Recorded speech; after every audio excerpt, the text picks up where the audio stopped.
Est-ce que tu t'es déjà demandé pourquoi les bénédictions de Dieu semblent parfois tarder, même quand tu pries et que tu le cherches de tout ton cœur? Souvent, ce n'est pas que Dieu retient sa main, c'est plutôt que certaines habitudes du quotidien freinent silencieusement son action dans ta vie. Aujourd'hui, on va explorer ensemble quelques-uns de ces freins courants, comment l'ennemi s'en sert pour t'affaiblir, et ce que la Bible nous encourage à faire pour les surmonter. À la fin de ce message, tu sauras comment débloquer ta vie spirituelle et marcher plus librement dans la faveur de Dieu. Habitude numéro 1, se plaindre et parler négativement. Se plaindre, ça semble anodin, mais c'est une habitude qui ronge ta foi. Les Israélites dans le désert avaient de la nourriture, de l'eau et la présence de Dieu. Pourtant, leurs plaintes constantes les ont privés de la terre promise. Pourquoi ? Parce que se plaindre, c'est détourner son regard des promesses de Dieu pour le fixer sur ses problèmes. L'ennemi adore nous y encourager. Il veut que nos paroles déclarent la défaite au lieu de proclamer la foi. La solution ? Remplace les plaintes par la gratitude. Comme le dit Philippiens 2,14, « Faites tout sans murmure ni récrimination. » Remercie Dieu même dans les moments difficiles. Un cœur reconnaissant attire sa présence et ouvre la porte à ses bénédictions. Habitude numéro 2. Garder de la rancune. Le pardon, ce n'est pas facile. Pourtant, refuser de pardonner, c'est comme s'enfermer dans une prison intérieure. Jésus nous avertit dans Matthieu 6,15 « Si vous ne pardonnez pas aux autres, votre Père ne vous pardonnera pas non plus. » L'ennemi utilise le ressentiment pour nous isoler de Dieu et nous maintenir dans l'amertume. Mais pardonner, ce n'est pas excuser le mal, c'est te libérer toi-même. La clé ?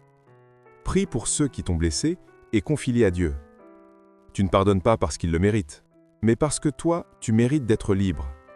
Le pardon ouvre la voie à la paix, à la joie et aux bénédictions.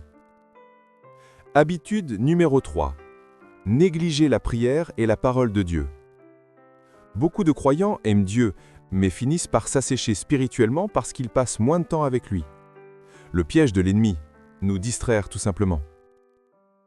Quand la prière devient optionnelle et la lecture de la Bible rare, notre foi s'affaiblit. Romains 10,17 le rappelle, « La foi vient de ce qu'on entend, et ce qu'on entend vient de la parole de Christ. » La réponse ? Donne la priorité à un temps quotidien avec Dieu.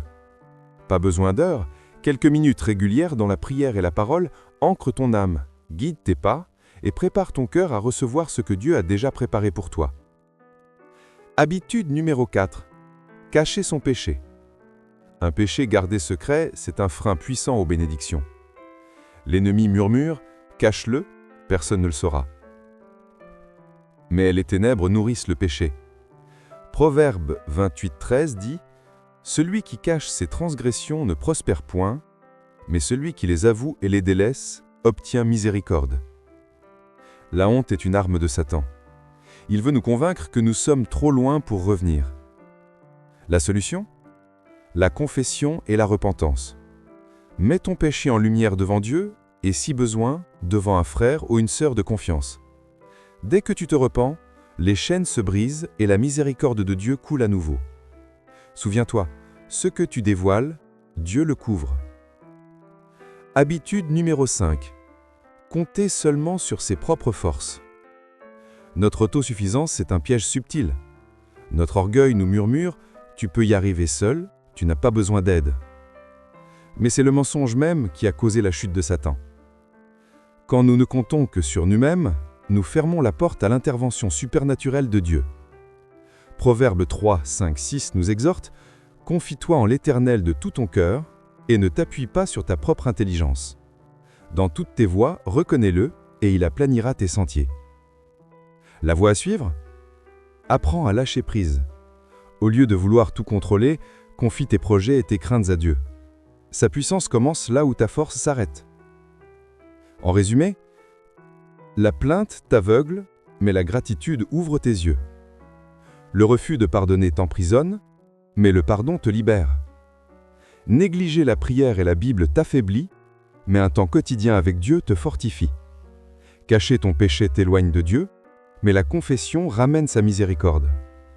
Compter seulement sur toi-même t'épuise, mais compter sur Dieu t'ouvre à sa puissance. Ces habitudes peuvent sembler petites, mais elles forment de réels obstacles.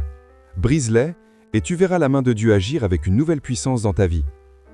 Si ce message t'a parlé, ne le garde pas pour toi, partage-le à quelqu'un qui en a besoin aujourd'hui. Laisse un commentaire en disant « Seigneur, je choisis ta voie ». Et rappelle-toi cette promesse de Jérémie 29, 11. « Je connais les projets que j'ai formés sur vous, dit l'Éternel, projets de paix et non de malheur, afin de vous donner un avenir et de l'espérance. » Les bénédictions de Dieu ne sont pas loin, elles sont déjà préparées. Ne laisse pas des habitudes quotidiennes t'empêcher de recevoir ce qu'il veut te donner.